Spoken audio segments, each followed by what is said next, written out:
আগামী 12ই ফেব্রুয়ারি দেশের ইতিহাসে প্রথমবারের মতো একই দিনে অনুষ্ঠিত হতে যাচ্ছে ত্রয়োদশ জাতীয় সংসদ নির্বাচন ও গণভোট।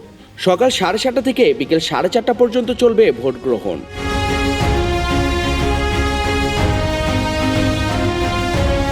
ভোট দেওয়ার আগে সবচেয়ে গুরুত্বপূর্ণ বিষয় হলো আপনার সঠিক ভোট কেন্দ্র জানা। ভোট কেন্দ্র জানার জন্য রয়েছে 4টি সহজ পদ্ধতি।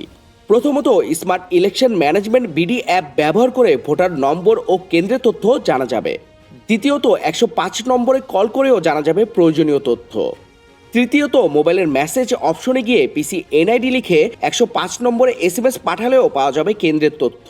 চতুর্থ, নির্বাচন কমিশনের ওয়েবসাইটে গিয়েও জানা যাবে বিস্তারিত তথ্য।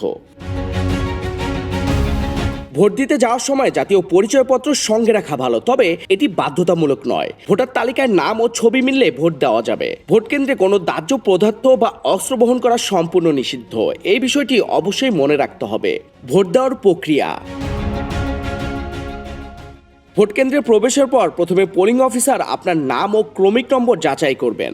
সবকিছু ঠিক থাকলে বাম হাতের বৃদ্ধাঙ্গুল বা অন্য কোনো আঙ্গুলে অমোচনীয় কালির দাগ দেওয়া হবে।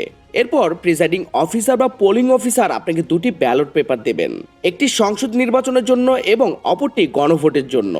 ব্যালট পেপারের পেছনে অবশ্যই অফিসিয়াল সিল বা প্রিসাইডিং অফিসারের স্বাক্ষর আছে কিনা তা দেখে নিতে হবে। ব্যালট নিয়ে নির্ধারিত গোপন কক্ষে গিয়ে পছন্দের প্রার্থীর প্রতীকের উপর রাবার স্ট্যাম্প দিয়ে স্পষ্টভাবে সিল দিতে হবে। গণভোটের ক্ষেত্রে আলাদা ব্যালটে হ্যাঁ বা না ভোট দিতে হবে। সিল দেওয়ার পর ব্যালট এমনভাবে ভাঁজ করতে হবে যাতে কালি অন্য কোনো প্রতীকের ওপর না লাগে। সাধারণত লম্বালম্বিভাবে ভাঁজ করা নিরাপদ।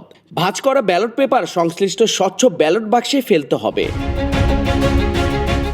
এবারের নির্বাচনে অংশ নিচ্ছে 51টি রাজনৈতিক দল।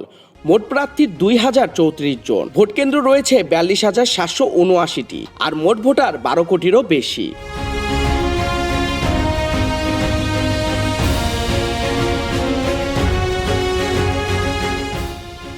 সুষ্ঠু ও শান্তিপূর্ণ পরিবেশে ভোট গ্রহণের প্রত্যাশার মধ্যেই সব প্রস্তুতি সম্পন্ন হয়েছে।